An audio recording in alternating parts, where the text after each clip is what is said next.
Hi ಗೆಳೆಯರೇ, ನನ್ನ I knowledge store YouTube ಚಾನಲ್ಗೆ ತಮಗೆಲ್ಲ ಆತ್ಮೀಯ ಸ್ವಾಗತ. ನಾನು ನಿಮ್ಮ ಗೆಳೆಯ ಕುಮಾರ್. ನಮ್ಮ ಇವತ್ತಿನ ಕ್ಲಾಸಲ್ಲಿ ನಿಮ್ಮ ವ್ಯವಹಾರ ಅಧ್ಯಯನದ ಮೊದಲ ಅಧ್ಯಾಯವಾದಂಥ ಬ್ಯಾಂಕಿನ ವ್ಯವಹಾರಗಳು ಅನ್ನುವಂಥ ಅಧ್ಯಾಯದ ಕುರಿತು ಸಮಗ್ರವಾಗಿ ಚರ್ಚೆಯನ್ನು ಮಾಡೋಣ.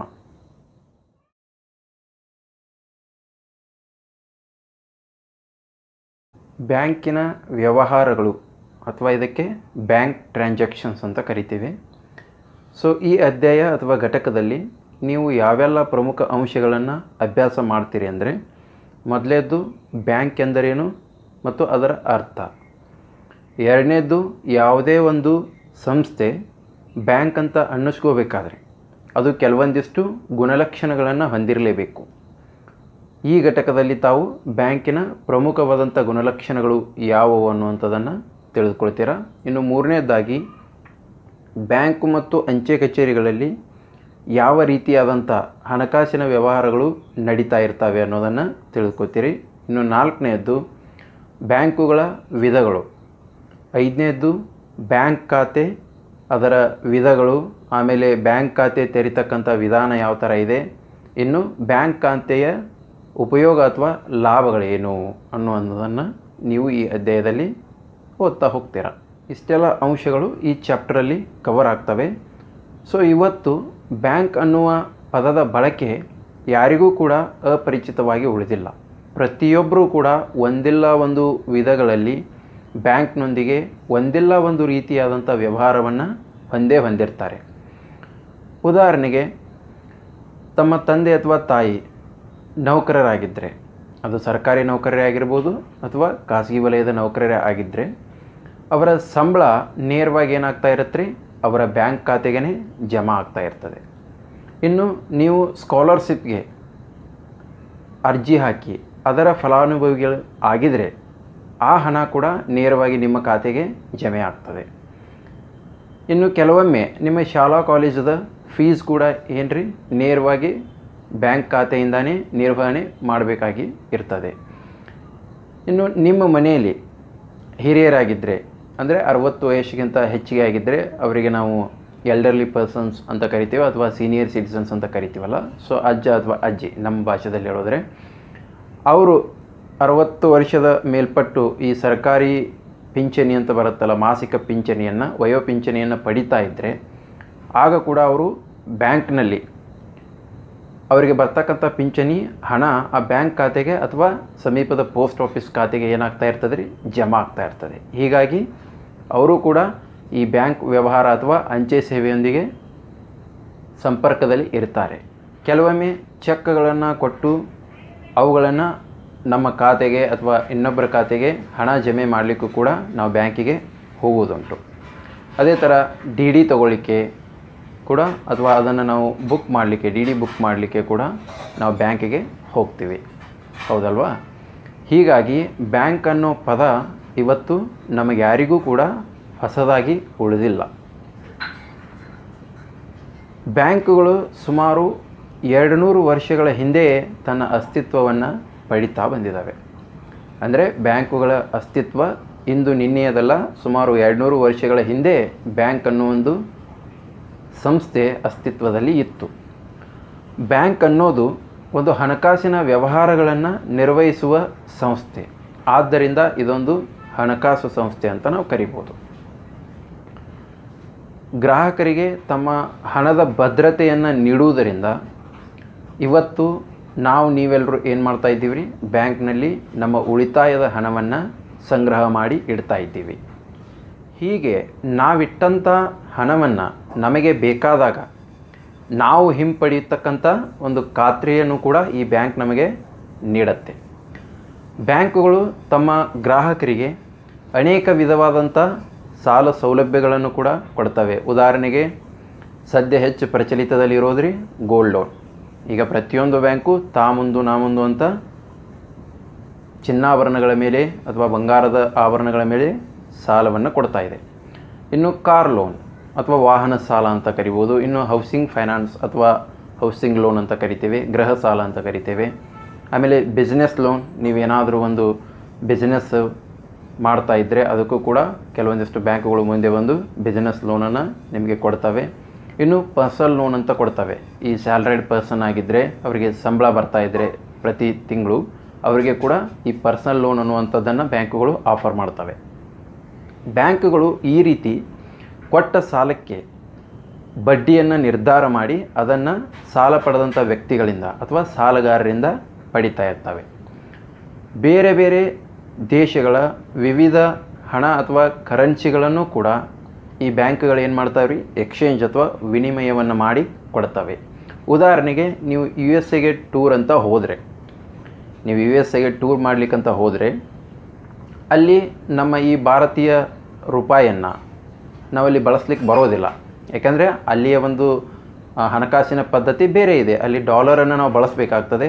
ಆಗ ನಾವು ನಮ್ಮ ದೇಶದ ಈ ಒಂದು ಕರೆನ್ಸಿಯನ್ನು ಡಾಲರ್ ಜೊಂದಿಗೆ ವಿನಿಮಯ ಮಾಡಿಕೊಳ್ಳಿಕ್ಕೆ ಬ್ಯಾಂಕಿಗೆ ನಾವು ಭೇಟಿ ಕೊಡಬೇಕಾಗ್ತದೆ. ಇನ್ನು ಒಂದು ದೇಶದ ಆರ್ಥಿಕ ಅಭಿವೃದ್ಧಿಯು ಕೂಡ ಆ ದೇಶದಲ್ಲಿ ಇರ್ತಕ್ಕಂಥ ಬ್ಯಾಂಕುಗಳ ಆರೋಗ್ಯದ ಮೇಲೆ ತುಂಬ ಪ್ರಭಾವ ಅಥವಾ ಅವಲಂಬನೆಯನ್ನು ಹೊಂದಿರುತ್ತೆ. ಪ್ರತಿದಿನಾಲೂ ಒಂದೊಂದು ಬ್ಯಾಂಕು ದಿವಾಳಿ ಆಗ್ತಾ ಇದ್ದರೆ ಆ ದೇಶದ ಅರ್ಥವ್ಯವಸ್ಥೆಯ ಮೇಲೆ ಅದು ನಕಾರಾತ್ಮಕ ಪರಿಣಾಮವನ್ನು ಬೀರಿ ಆ ದೇಶದ ಅರ್ಥವ್ಯವಸ್ಥೆ ಅನಾರೋಗ್ಯ ಸ್ಥಿತಿಯಲ್ಲಿ ಇದೆ ಅನ್ನೋದನ್ನು ನಮಗೆ ತಿಳಿಸಿಕೊಡ್ತವೆ. ಬ್ಯಾಂಕುಗಳು ವಿವಿಧ ವಲಯಗಳಾದಂಥ ವ್ಯವಸಾಯ ಆಗಿರ್ಬೋದು ಅಥವಾ ಕೃಷಿ, ಕೈಗಾರಿಕೆ ಮತ್ತು ವ್ಯಾಪಾರ ವಾಣಿಜ್ಯಕ್ಕೆ ಹಣವನ್ನು ಸಾಲ ರೂಪದಿಂದ ಕೊಟ್ಟು ಅಥವಾ ಪೂರೈಸಿ ಆ ವಲಯಗಳ ಅಭಿವೃದ್ಧಿಗೆ ಕೂಡ ಸಹಕಾರವನ್ನು ಮಾಡ್ತವೆ. ಇಷ್ಟೆಲ್ಲ ಏನ್ರಿ ಇವು ಬ್ಯಾಂಕ್ನ ಒಂದು ಪಾತ್ರ.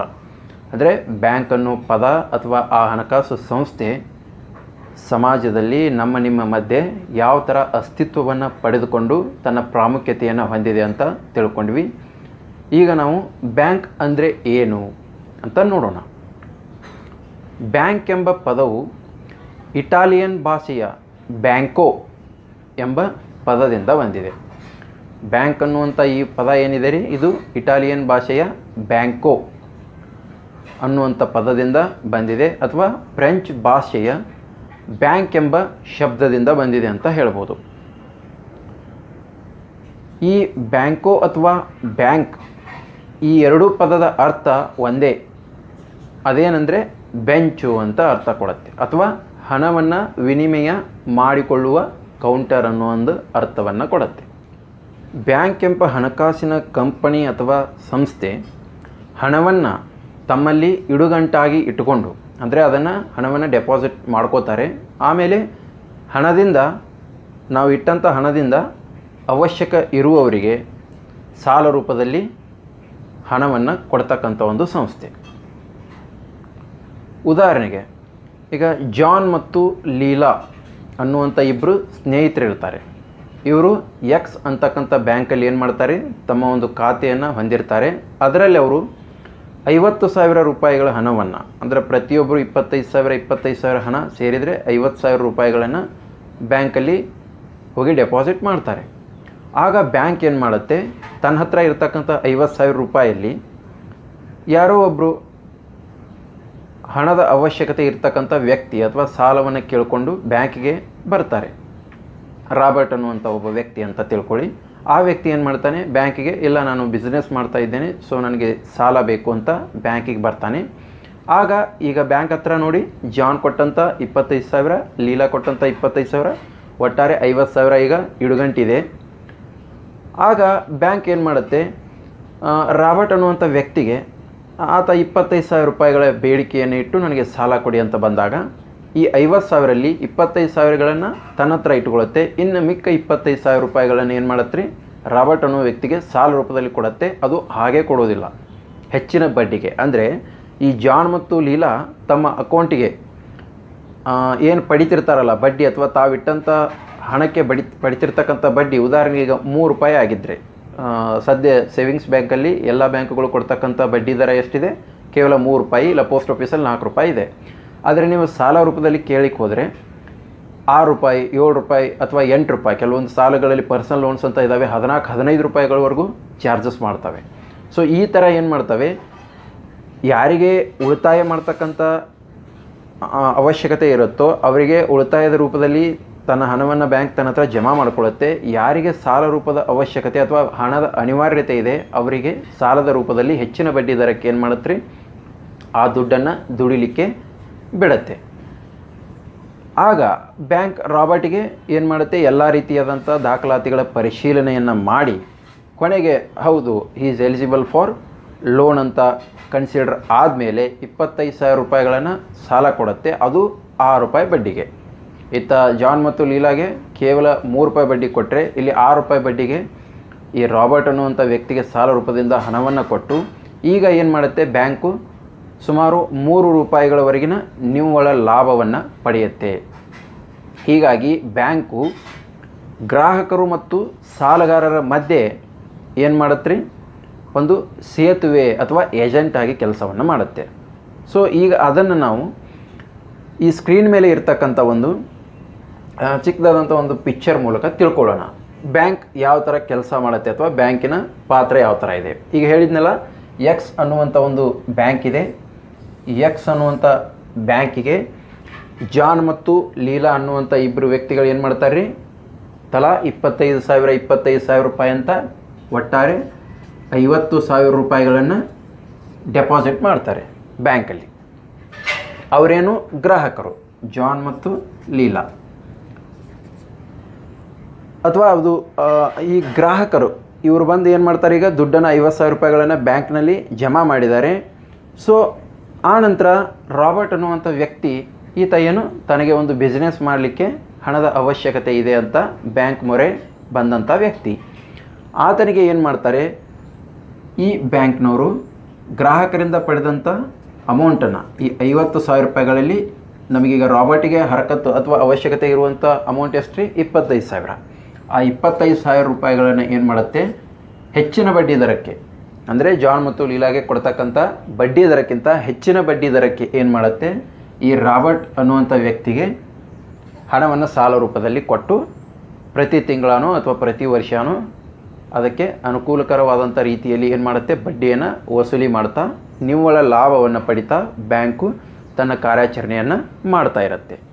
ಈ ಥರ ಇದು ಬ್ಯಾಂಕಿನ ಕಾರ್ಯವಿಧಾನ ಯಾವ ಥರ ನಡೆಯುತ್ತೆ ಅಂದರೆ, ಬ್ಯಾಂಕ್ ಯಾವ ಥರ ಲಾಭವನ್ನು ಗಳಿಸುತ್ತೋ ಅಥವಾ ಬ್ಯಾಂಕ್ ನಮಗೂ ಮತ್ತು ಸಾಲಗಾರರ ಮಧ್ಯೆ ಒಂದು ಮಧ್ಯವರ್ತಿಯಾಗಿ ಯಾವ ಥರ ಕೆಲಸವನ್ನು ಮಾಡುತ್ತೆ ಅನ್ನೋದನ್ನು ನೀವೀಗ ಅರ್ಥಕೊಂಡ್ರಿ. ಬ್ಯಾಂಕ್ ಅನ್ನೋದು ಏನು ಮಾಡತ್ತೆ ರೀ, ಈ ಡೆಪಾಸಿಟರ್ಸ್ಗಳಿಂದ ಏನು ಮಾಡುತ್ತೆ ಅಥವಾ ಈ ಒಂದು ಗ್ರಾಹಕರಿಂದ ಹಣವನ್ನು ಸಂಗ್ರಹಣೆ ಮಾಡ್ಕೊಳ್ಳುತ್ತೆ, ಅದನ್ನು ತನ್ನ ಹತ್ರ ಇಡುಗಂಟಾಗಿ ಇಟ್ಕೊಳ್ಳುತ್ತೆ. ಅದರಲ್ಲಿ ಸ್ವಲ್ಪ ಭಾಗ ಅಥವಾ ಸ್ವಲ್ಪ ದುಡ್ಡನ್ನು ಏನು ಮಾಡುತ್ತೆ, ಮಿಕ್ಕಿದ್ದನ್ನು ಹೆಚ್ಚಿನ ಬಡ್ಡಿ ದರಕ್ಕೆ ಸಾಲ ರೂಪದಲ್ಲಿ ಕೊಡುತ್ತೆ. ಈ ರೀತಿ ಬ್ಯಾಂಕ್ ಒದಗಿಸ್ತಕ್ಕಂಥ ಸೇವೆಯನ್ನು ಬಳಸಿಕೊಳ್ಳುವ ವ್ಯವಹಾರಕ್ಕೇ ನಾವೇನು ಮಾಡ್ತೀವಿ, ಬ್ಯಾಂಕಿಂಗ್ ಅಂತ ಹೆಸರು ಕೊಡ್ತೀವಿ. ಇನ್ನು ಬ್ಯಾಂಕ್ನ ಗುಣಲಕ್ಷಣಗಳು. ಒಂದು ಬ್ಯಾಂಕ್ ಅಂತ ಅನ್ಬೇಕಾದ್ರೆ ಅದರ ಅರ್ಥ ಹೇಗೆ ಮತ್ತು ಅದರ ವ್ಯಾಖ್ಯೆ ಏನು ಅನ್ನೋದನ್ನು ನಾವೀಗ ಅರ್ಥಕೊಂಡು ಆದಮೇಲೆ ಇನ್ನು ಬ್ಯಾಂಕಿನ ಪ್ರಮುಖ ಗುಣಲಕ್ಷಣಗಳು ಯಾವುವು. ಮೊದಲೇದ್ದು, ಹಣದ ವಹಿವಾಟು ಆ ಸಂಸ್ಥೆಯಲ್ಲಿ ನಡೀತಾ ಇರಬೇಕು. ಬ್ಯಾಂಕಿನ ಪ್ರಮುಖ ಮೊದಲನೇ ಗುಣಲಕ್ಷಣ ಯಾವುದ್ರಿ, ಹಣದ ವಹಿವಾಟು ನಡೀತಾ ಇರಬೇಕು. ಹಣದ ವಹಿವಾಟು ಅಥವಾ ವ್ಯವಹಾರ ಬ್ಯಾಂಕಿನ ಮೂಲ ಲಕ್ಷಣ. ಹಣ ಸಂಗ್ರಹಣೆ ಮಾಡೋದು, ಅದನ್ನು ಸಾಲ ರೂಪದಲ್ಲಿ ಅವಶ್ಯಕ ಇರುವಂಥ ವ್ಯಕ್ತಿಗೆ ನೀಡೋದು. ಇಲ್ಲೇನಾಗ್ತಾ ಇರುತ್ತೆ, ಹಣದ ವಿನಿಮಯ ಅಥವಾ ಹಣದ ವಹಿವಾಟು ನಡೀತಾ ಇರ್ತದೆ. ಇನ್ನು ಎರಡನೇದ್ದು, ಬ್ಯಾಂಕ್ ಅನ್ನುವುದೊಂದು ಕಂಪ್ನಿ ಅಥವಾ ಸಂಸ್ಥೆ. ಇದು ಕೇವಲ ಏನು ಮಾಡುತ್ತೆ, ಹಣಕಾಸಿಗೆ ಸಂಬಂಧಿಸಿರ್ತಕ್ಕಂಥ ಸೇವೆಯನ್ನು ಮಾತ್ರ ಒದಗಿಸುತ್ತೆ. ಇದು ಏನಾಗುತ್ತೆ, ಇದು ಒಂದು ಕಂಪನಿ ಅಥವಾ ಇದು ಒಂದು ಸಂಸ್ಥೆಯಾಗಿದೆ. ಇದು ಕೇವಲ ಹಣಕಾಸಿಗೆ ಸಂಬಂಧಪಟ್ಟಂಥ ವ್ಯವಹಾರಗಳನ್ನು ಮಾತ್ರ ನಿರ್ವಹಿಸುತ್ತೆ. ಇನ್ನು ಮೂರನೇದು, ಠೇವಣಿಗಳ ಅಂಗೀಕಾರ ಅಥವಾ ಠೇವಣಿಗಳನ್ನು ಸ್ವೀಕರಿಸೋದು. ಸಾರ್ವಜನಿಕರಿಂದ ಆಗಿರ್ಬೋದು ಅಥವಾ ಯಾರು ಠೇವಣಿದಾರರು ಇರ್ತಾರೋ ಅವರಿಂದ ಹಣವನ್ನು ಸ್ವೀಕರಿಸಿ ಅವರಿಗೆ ಕಿಂತಿಷ್ಟು ದುಡ್ಡಂತ ನಿಗದಿ ಮಾಡಿ ಅವರ ಒಂದು ಇಡುಗಂಟಿಗೆ ದುಡ್ಡನ್ನು ಕೊಡ್ತಾ ಆ ದುಡ್ಡನ್ನು ಬಳಸಿಕೊಂಡು ಅದನ್ನು ಹೆಚ್ಚಿನ ಬಡ್ಡಿ ದರಕ್ಕೆ ಸಾಲ ರೂಪದಲ್ಲಿ ಕೊಟ್ಟು ಈ ಥರ ಠೇವಣಿಗಳ ಅಂಗೀಕಾರ ಮತ್ತು ಸಾಲಗಳನ್ನು ನೀಡ್ತಾ ಇರ್ತಾರೆ. ಹೀಗಾಗಿ ಬ್ಯಾಂಕನ್ನು ನಾವು ಏನು ಅನ್ಬೋದು ರೀ, ಸಾರ್ವಜನಿಕರ ಹಣಕ್ಕೆ ಸೆಕ್ಯೂರಿಟಿಯನ್ನು ಕೊಡ್ತಕ್ಕಂಥ ವಾಚ್ಮನ್ಗೆ ಹೋಲಿಸ್ಬೋದು. ವಾಚ್ಮನನ್ನು ನಾವು ಏನಕ್ಕೆ ನೇಮಿಸ್ತೀವಿ ರೀ? ನಮ್ಮ ಮನೆ ಎದುರಿಗೆ ಅಥವಾ ಬ್ಯಾಂಕ್ ಎದುರಿಗೆ ಏನಕ್ಕೆ ಇಟ್ಟಿರ್ತಾರೆ? ನಮ್ಮ ಮನೆ ಅಥವಾ ಬ್ಯಾಂಕಿನ ಸಂಪತ್ತು ಲೂಟಿ ಆಗದೇ ಇರಲಿ, ಅದು ಸೆಕ್ಯೂರ್ ಆಗಿ ಇರಲಿ ಅಂತ. ಅದೇ ಥರ ಸಾರ್ವಜನಿಕರಿಂದ ಕಲೆಕ್ಟ್ ಮಾಡಿರ್ತಕ್ಕಂಥ ಠೇವಣಿಯನ್ನು ಬ್ಯಾಂಕು ತನ್ನ ಹತ್ರ ಕಿಂತಿತ್ತು ಅಮೌಂಟನ್ನು ಇಟ್ಕೊಂಡು, ಕಿಂತಿತ್ತು ಅಮೌಂಟ್ ಇರುತ್ತಲ್ಲ ಅದನ್ನು ತನ್ನ ಹತ್ರ ಇಟ್ಕೊಳ್ಳುತ್ತೆ. ಆಮೇಲೆ ಸ್ವಲ್ಪ ಭಾಗವನ್ನು ಏನು ಮಾಡುತ್ತೆ, ಅವಶ್ಯಕ ಇರುವಂಥ ವ್ಯಕ್ತಿಗೆ ಸಾಲ ರೂಪದಲ್ಲಿ ಕೊಟ್ಟು ಇತ್ತ ತಾನು ಕೂಡ ಲಾಭವನ್ನು ಮಾಡುತ್ತೆ, ಜೊತೆಗೆ ನಮ್ಮ ಹಣಕ್ಕೆ ಸೆಕ್ಯೂರಿಟಿಯನ್ನು ಕೊಡ್ತಾ ಇರುತ್ತೆ. ಇನ್ನು ನಾಲ್ಕನೇದು ಬ್ಯಾಂಕಿನ ಪ್ರಮುಖ ಲಕ್ಷಣ ಅಂದರೆ ಸಾಲಗಳನ್ನು ನೀಡುವುದು. ಬ್ಯಾಂಕ್ ಏನು ಕೇವಲ ಠೇವಣಿಗಳನ್ನು ಸಂಗ್ರಹ ಮಾಡಿ ಇಟ್ಕೊಂಡ್ರೆ ಬ್ಯಾಂಕಿಗೆ ಲಾಭ ಆಗೋದೇ ಇಲ್ಲ. ಯಾಕಂದರೆ ಅವರು ಕೇವಲ ನಮ್ಮಿಂದ ಠೇವಣಿಗಳನ್ನು ಸಂಗ್ರಹ ಮಾಡಿ ಅದಕ್ಕೆ ಬಡ್ಡಿ ಕೊಡ್ತಾ ಹೋದರೆ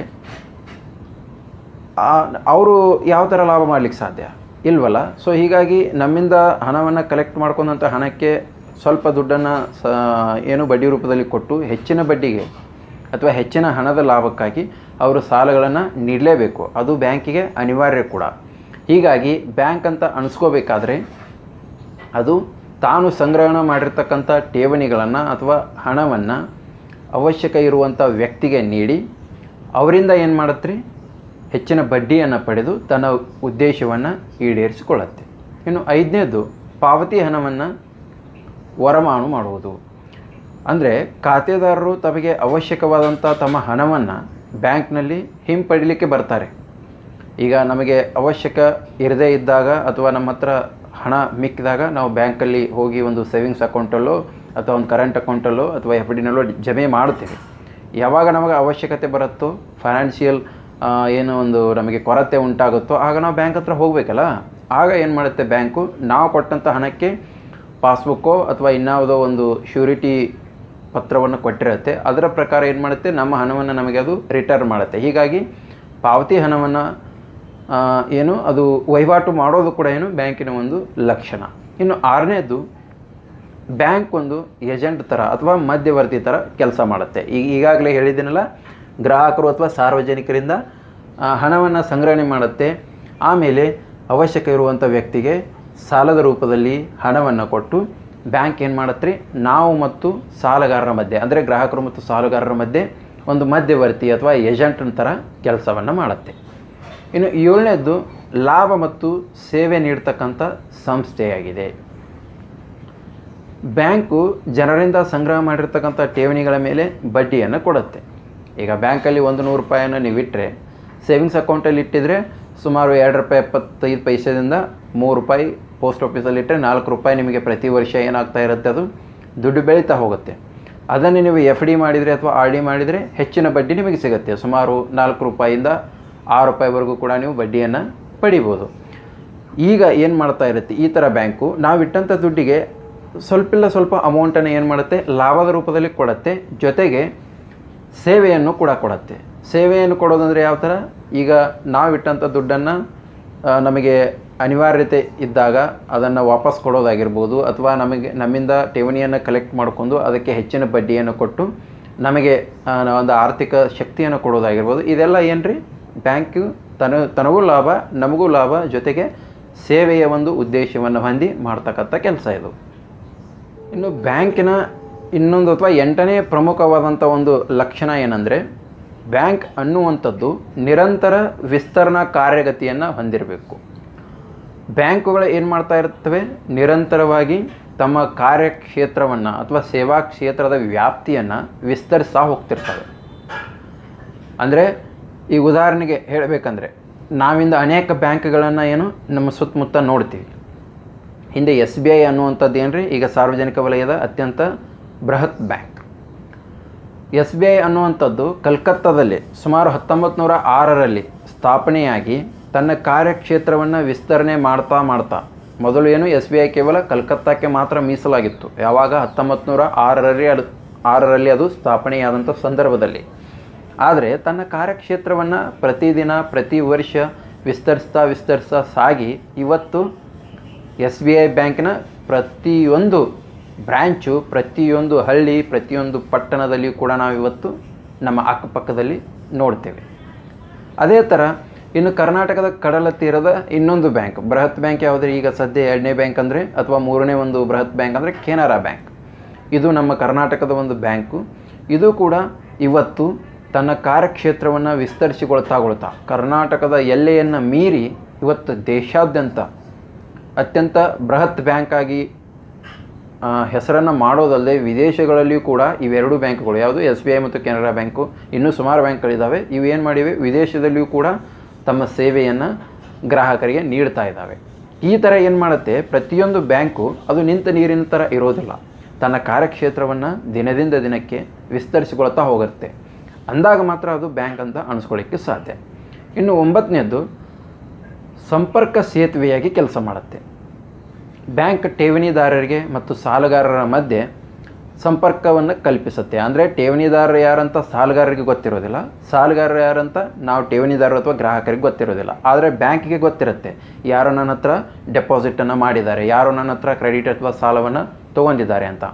ಈ ಥರ ನಮ್ಮ ಠೇವಣಿದಾರರ ಲೆಕ್ಕವನ್ನು ಕೂಡ ಸಾಲಗಾರರ ಲೆಕ್ಕವನ್ನು ಕೂಡ ಮೇಂಟೈನ್ ಮಾಡುತ್ತಲ್ಲ. ಸೊ ಹೀಗಾಗಿ ಇದು ನಮಗೆ ಸಂಪರ್ಕ ಸೇತುವೆ ಅಥವಾ ನಡು ಮಧ್ಯವರ್ತಿಯಾಗಿ ಕೆಲಸವನ್ನು ಮಾಡುತ್ತೆ. ಆಮೇಲೆ ಇನ್ನು 10ನೇ ಒಂದು ಪ್ರಮುಖವಾದಂಥ ಬ್ಯಾಂಕಿನ ಲಕ್ಷಣ ಅಥವಾ ಗುಣಲಕ್ಷಣ ಯಾವುದಂದರೆ, ಬ್ಯಾಂಕಿಂಗ್ ವ್ಯವಹಾರಕ್ಕೆ ಮಾತ್ರ ಸೀಮಿತವಾಗಿರುವಂಥ ಸಂಸ್ಥೆ ಅಂದರೆ ಅದು ಬ್ಯಾಂಕು. ಅಂದರೆ ಬ್ಯಾಂಕಲ್ಲಿ ಕೇವಲ ಹಣಕಾಸಿಗೆ ಸಂಬಂಧಿಸಿರ್ತಕ್ಕಂಥ ವ್ಯವಹಾರಗಳು ಮಾತ್ರ ನಡೀತವೆ, ಅದನ್ನೇ ನಾವು ಬ್ಯಾಂಕ್ ಅಂತ ಕರಿತೀವಿ.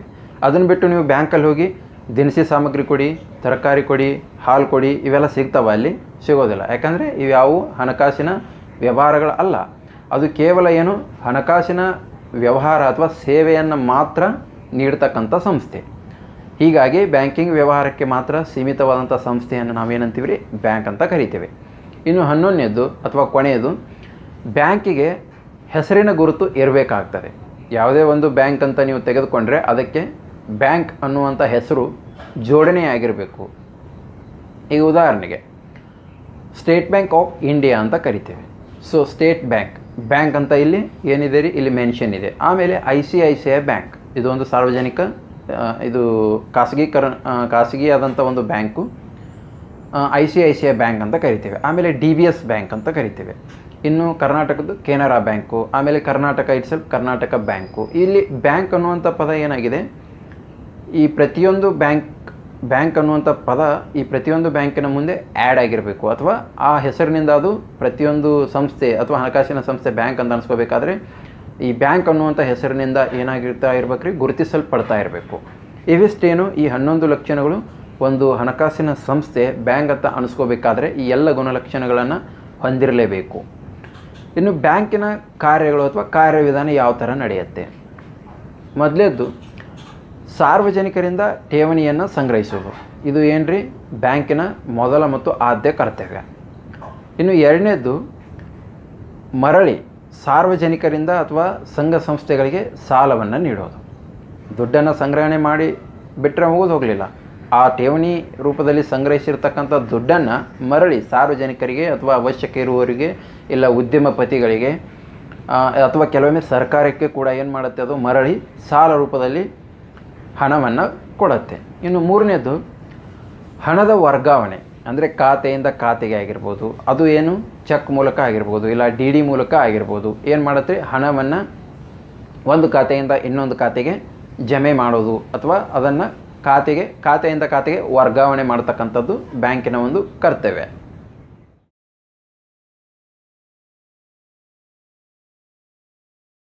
ಇನ್ನು 4ನೇದ್ದು ಚೆಕ್ಕುಗಳು ಇಲ್ಲ DDಗಳ ಮೇಲೆ ಏನು ಮಾಡುತ್ತೆ, ಕಮಿಷನನ್ನು ಅಥವಾ ಕಿಂಚಿತ್ತು ಆದಾಯವನ್ನು ಏನು ಮಾಡುತ್ತಾ ಇರುತ್ತೆ, ಅದು ಇಶ್ಯೂ ಮಾಡಿದಾಗ. ಈಗ ಚೆಕ್ಕನ್ನು ಇಶ್ಯೂ ಮಾಡಿದಾಗ ಅಥವಾ ಅದನ್ನು ಖರ್ಚು ಹಾಕೋದಂತ ಕರೀತಾರೆ. ಚೆಕ್ಕನ್ನು ಖರ್ಚು ಹಾಕಿದಾಗ ಅಥವಾ DDಯನ್ನು ಇಶ್ಯೂ ಮಾಡಿದಾಗ ಅದಕ್ಕೆ ಕಮಿಷನ್ ಅಂತ ಕೆಲವೊಂದಿಷ್ಟು ದುಡ್ಡನ್ನು ಅಥವಾ ಸರ್ವಿಸ್ ಚಾರ್ಜ್ ಅಂತ ಕೆಲವೊಂದಿಷ್ಟು ದುಡ್ಡನ್ನು ಏನು ಮಾಡುತ್ತೆ, ಬ್ಯಾಂಕು ಚಾರ್ಜ್ ಮಾಡ್ತಾ ಇರುತ್ತೆ ಗ್ರಾಹಕರಿಂದ.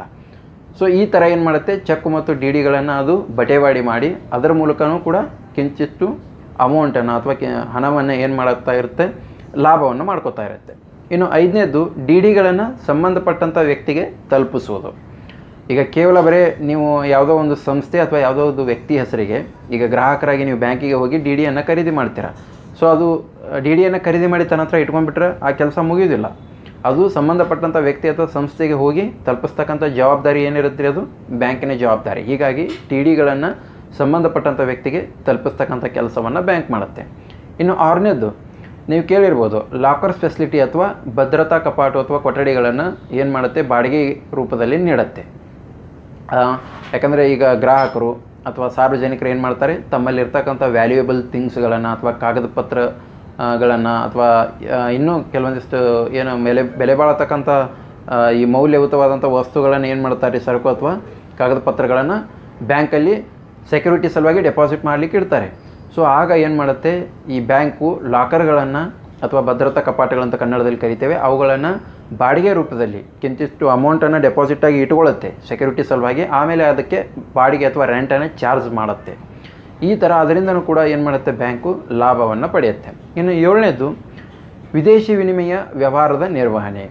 ಈಗ ನೀವು ಹೊರದೇಶದಿಂದ ನಿಮಗೆ ದುಡ್ಡು ಬರೋದಾಗಿರ್ಬೋದು, ಅಥವಾ ನೀವು ಹೊರದೇಶಕ್ಕೆ ದುಡ್ಡನ್ನು ಟ್ರಾನ್ಸ್ಫರ್ ಮಾಡೋದಾಗಿರ್ಬೋದು, ಅಥವಾ ಹೊರದೇಶದ ಕರೆನ್ಸಿಯನ್ನು ಈ ದೇಶದಲ್ಲಿ ಎಕ್ಸ್ಚೇಂಜ್ ಮಾಡ್ಕೊಳ್ಳೋದು, ಅಥವಾ ಈ ದೇಶದ ಕರೆನ್ಸಿಯನ್ನು ಪರದೇಶದಲ್ಲಿ ನೀವು ಎಕ್ಸ್ಚೇಂಜ್ ಮಾಡ್ಕೋಬೇಕಾದ್ರೆ ಏನು ಬೇಕು ರೀ, ಆವಾಗ ಬ್ಯಾಂಕಿನ ಅನಿವಾರ್ಯತೆ ಅಥವಾ ಅವಶ್ಯಕತೆ ನಮಗೆ ಬೇಕೇ ಬೇಕು. ಇನ್ನು 8ನೇದಾಗಿ ಬೆಲೆ ಬಾಳತಕ್ಕಂಥ ಅಥವಾ ಮೌಲ್ಯಯುತವಾದಂಥ ಸರಕು ಅಥವಾ ವಸ್ತುಗಳನ್ನು ಏನು ಮಾಡುತ್ತೆ, ತನ್ನ ಸುಪರ್ದಿಯಲ್ಲಿ ಇಟ್ಟುಕೊಂಡು ಅದು ಭದ್ರತೆಯನ್ನು ಕೊಡುತ್ತೆ. ಈಗಾಗಲೇ ಡಿಸ್ಕಷನ್ ಮಾಡಿದ್ವಲ್ಲ, ಲಾಕರ್ಸ್ ಅಥವಾ ಭದ್ರತಾ ಕಪಾಟಗಳಂತ ಕರಿತೇವೆ. ಅದು ಉದಾಹರಣೆಗೆ ಗೋಲ್ಡ್ ಆಗಿರ್ಬೋದು, ಕೆಲವರು ಲ್ಯಾಂಡ್ ಸಂಬಂಧಪಟ್ಟಂಥ ಡಾಕ್ಯುಮೆಂಟ್ಸ್ಗಳನ್ನು ಏನು ಮಾಡ್ತಾರೆ, ಅಲ್ಲಿ ಬ್ಯಾಂಕಲ್ಲಿ ಸರೆಂಡರ್ ಮಾಡಿರ್ತಾರೆ, ಇಟ್ಟಿರ್ತಾರೆ ಅಲ್ಲಿ. ಇವೆಲ್ಲವುಗಳನ್ನು ಒಂಥರ ವಾಚ್ಮೆನ್ ಅಥವಾ ವಾಚಿಂಗ್ ಡಾಗ್ ಥರ ಅದು ಏನು ಮಾಡುತ್ತೆ, ಬ್ಯಾಂಕು ಕಾಯ್ತಾ ಇರುತ್ತೆ. ಇನ್ನು 9ನೇದು ಸಾಲ ಪತ್ರಗಳನ್ನು ಮತ್ತು ಜವಾಬ್ದಾರಿ ಪತ್ರಗಳನ್ನು ಕೊಡುವುದು. ಅಂದರೆ ಸಾಲ ತೊಗೊಂಡವರಿಗೆ ಸಾಲದ ಪತ್ರಗಳು ಅಥವಾ ಅವರಿಗೆ ನೋಟಿಸನ್ನು ಕಳಿಸ್ತಕ್ಕಂಥದ್ದಾಗಿರ್ಬೋದು, ಅಥವಾ ಬಡ್ಡಿಯನ್ನು ಕಲೆಕ್ಟ್ ಮಾಡ್ತಕ್ಕಂಥ ಈ ಒಂದು ನೋಟಿಸ್ಗಳನ್ನು ಕಳಿಸ್ತಕ್ಕಂಥದ್ದಾಗಿರ್ಬೋದು. ಆಮೇಲೆ ಇನ್ನು ಜವಾಬ್ದಾರಿ ಪತ್ರಗಳಂದರೆ ಕೆಲವೊಮ್ಮೆ ಅದು ಬ್ಯಾಂಕ್ ಏನು ಮಾಡುತ್ತೆ ರೀ, ಆ ವ್ಯಕ್ತಿಯಿಂದ ಮರುಪಾವತಿ ಅಥವಾ ಸಾಲವನ್ನು ಹಿಂಪಡೆದಾಗ ಕೂಡ ತನ್ನ ಜವಾಬ್ದಾರಿ ಪತ್ರವನ್ನು ಆ ವ್ಯಕ್ತಿಗೆ ನೀಡಬೇಕಾಗತ್ತೆ.